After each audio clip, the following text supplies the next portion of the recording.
So, shwt mae gwrando ar Radio Beca? Wel, dyw Radio Beca ddim ar FM a ddim ar DAB ar hyn o bryd, ond pan fydd pobl yn defnyddio Radio Beca i ddarlledu'n fyw, bydden nhw'n neud ni drwy ddarlledu'n fyw ar y we. Felly beth cyntaf sydd eich chi'n neud yw cael gafel ar eich laptop, ffôn clyfar neu llechen fel iPad a mynd i wefan Radio Beca, sef www.radiobeca.cymru. Ac yna ar hafan wefan Radio Beca, hanner ffordd lawr yr hafan, fe welwch chi fan hyn, flwch bach sy'n dangos beth sy'n chwarae yn fyw ar hyn o bryd.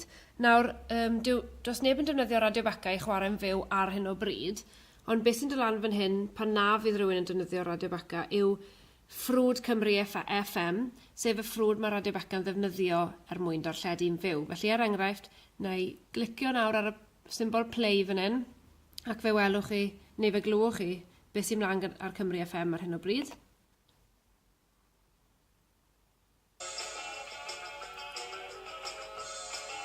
Felly, dyna ni, tynnal tywyll oedd hwnna fi'n credu, yn darlledu ar Cymru FM fyna, ond yr union yr un peth mae angen i chi wneud os bydd Radio Beca yn darlledu yw gwasgu ar y symbol play yn y blwch yna.